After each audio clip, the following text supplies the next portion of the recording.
ఇది తెలుగు వారి పెళ్ళి.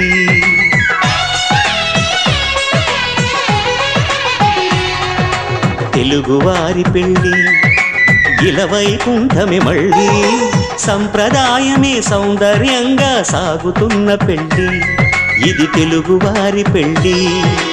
ఒకరికి ఒకరని అనుకుంటే అదే నిశ్చితార్థం, ఆ నిర్ణయానికి తలవంచడమే పెళ్ళి అంతరార్థం.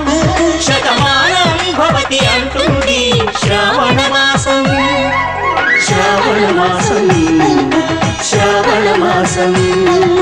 తెలుగువారి పెళ్ళి ఇలవైకుంఠమే మళ్ళీ, సంప్రదాయమే సౌందర్యంగా సాగుతున్న పెళ్ళి.